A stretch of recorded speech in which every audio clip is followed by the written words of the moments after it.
Hello, my denture family, small buddies. What is up on this Wednesday? Yes, another video from Margaret. Just want to cover a few things, please. First and foremost, I hope everyone's doing well that had their eday. Hope you're comfortable right now. Just hang in there. And to those that just got their dentures, congratulations. Hang in there too. But know that you're not alone. We are here to support you, encourage you as much as we can. I recommend that you do join any YouTube channel, subscribe in the denture community, denture family, and also on Facebook.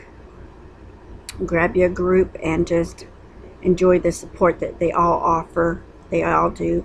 I'm only in the official Russell Klein Help Center group on Facebook. That's it. Nothing against any other groups. It's just Russell's enough for me.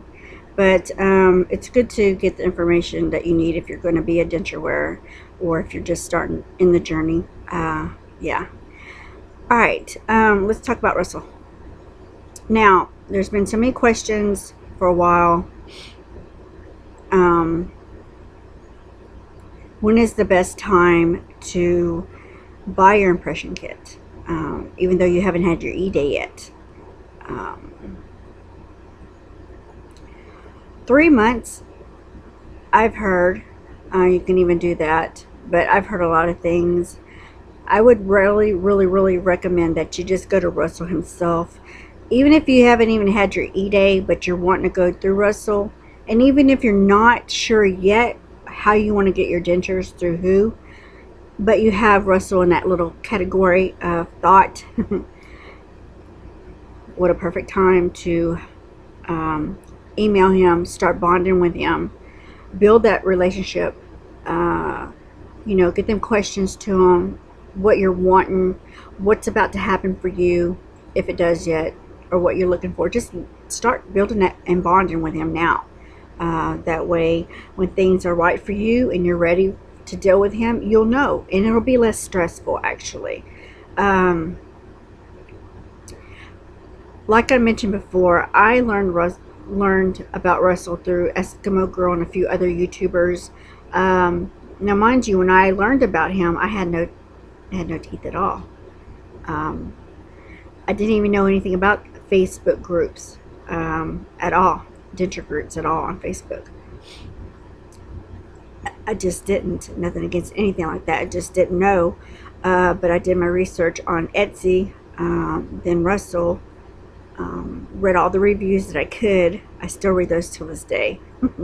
They're awesome. And then actually I reached out to people that did reviews, contacted them, asked them questions, and then after I felt really good about it, I went to Russell. I started emailing him or messaging him on Etsy, getting a feel of him, actually before I made my final decision. And I recommend you do that too. I don't care if you have Russell up in the air thinking about getting him, or I'm good through affordable dentures. Just get a feel of him. Get to know what he's about. Don't take my opinion on him or my experience. Build that bond with him. Get to know him that way. And it will be less stressful, and you'll really know what you need to do when it comes time, if you decide to go through him. And make sure that you put that in thought. If you want to go through him, it's all through the mail. It is all through the mail. So there is a big difference from affordable dentures, just saying, a walk-in dentist, than a mail order. It's big time difference. It's overwhelming too. That's just, it was for me. So I just recommend that you just start asking questions to him, and he'll get back to you. He has no problem. We are the reason he does what he does, is to make beautiful smiles and make sure we're all happy. Yes. All right. Some have asked about the whole gum life, the food that you have to eat or try to eat, and then in the beginning of your denture wear. Okay, for me personally, I did a lot of YouTubing, and there's some good videos on there that show you the foods and stuff that they did. Also, some things you just have to learn on your own, sadly. It's not sadly, it's just, it's okay to learn on your own the things. I mean, we can all answer things for you all day, but it all ends with you, and starts and ends with you, I know when I had my eday, there was no room for food. I did not feel like eating. I wouldn't say pain, but irritation. I was just irritated. The difference of my mouth. I was happy, but there was whiskers, it felt like, in my mouth. Those stitches, and it was just irritating. But the next day I started chomping down on, like, I had mashed potatoes and gravy, ice cream, the jello, the pudding, and that gets just so tiring. It does. But what I would recommend is you Google. Type in what I did. Hold on, I'll show you.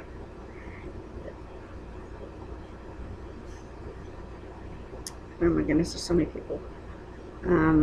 Type in soft food. Go on Google and type in soft food, and you'll be amazed at what comes up. And I know if you have a, what is it, apprenticed? Hold on one second. I'll show you soft foods. We're typing it in right now. Just type in soft food. Okay. And you're going to get all kind of stuff. And some things will be labeled for, like, diets or dentures. Yeah, people have been really awesome on that. It says for oral surgery. This one right here I went to a lot. Some do give you recipes if you're looking for that, but then some just tell you what. This actually comes from a surgeon, but they show all kind of stuff. Soft scrambled eggs with cheese. Oh my goodness. And pasta. Okay. Here's one. It's called 50 Foods to Eat After Dental Surgery. Okay, some of applesauce. Isn't that just the one to go to? There's applesauce, avocado, baby food. Now, you laugh about baby food, but when you're in that part of the journey, and your healing time is not as fast as others, and you won't be laughing when you're really hungry,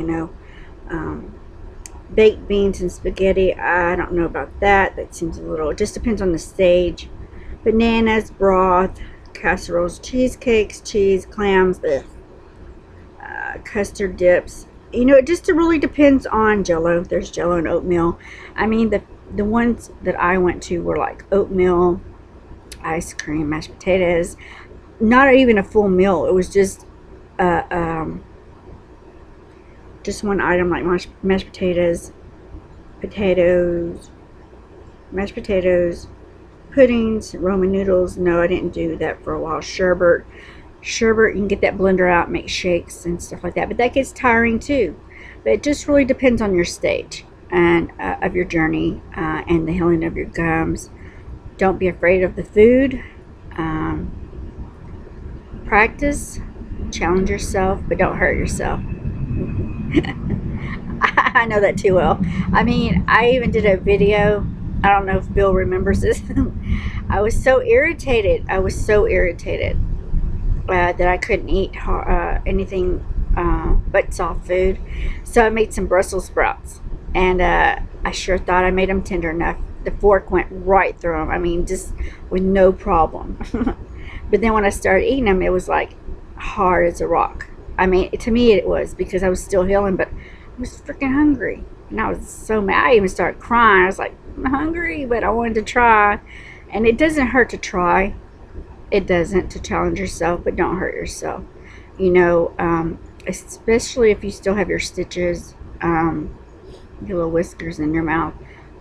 Don't play around with that. You want to be careful of the texture of the food. I don't know how some of y'all's plan is, but I know I had to go back every other day to have my mouth cleaned real good, because food would get up in the socket, so I had to have everything cleaned. They did it. That was actually fun, actually. But you just gotta be careful. It just really depends on the part of your journey. It's after 10 minutes of me running my face, but just type in like soft foods. They give you good recipes, recommendations of what you can start and stuff like that. But I think the most popular ones are the pudding, the yogurt, the shakes, eggs, some, a lot of people did the blender, but just don't be afraid to eat, okay? Just don't be afraid to eat. Oh, here's a recipe here. It says mashed potatoes with cream of chicken with a little garlic, onions, and it is fantastic cold. Okay. Whatever. But just get on Google, ask some people in the group what they did, what they ate, and all that. And then, when you get your dentures, just do little bites, little morsels, little at a time. I know that hamburger looks good.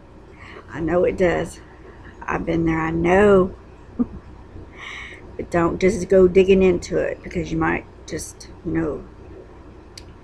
cause mouth sores or something like that. Just depends on what you're going through in that stage of your journey.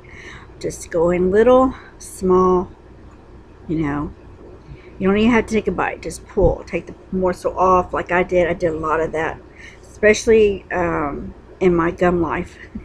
In my gum part, I didn't do too much biting down with my gum and then pulling. No, I just pulled and then put in.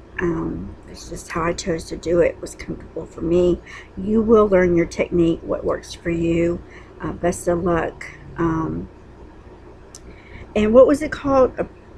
What is that app called? Apprenticed? They have awesome recipes on there for just people that just get out of their denture, their eday for soft foods. There's great recipes. Mashed potatoes, there's different ways to make mashed potatoes, different kinds. Eggs, pasta. Yeah. Alright, I'm going to get off here. Everyone have a good day. I appreciate you. I was in the comment box and my phone is burning up. I need to get to some people real quick. But yeah. I think somebody needs to do that. Somebody somewhere. I don't know if I can or will. I don't know. But we need to have a section somewhere in one of the Facebook groups. Or something about recipes for, that time in the denture journey. Your eday and foods you can eat with comfort. And then in the beginning of your denture wearing.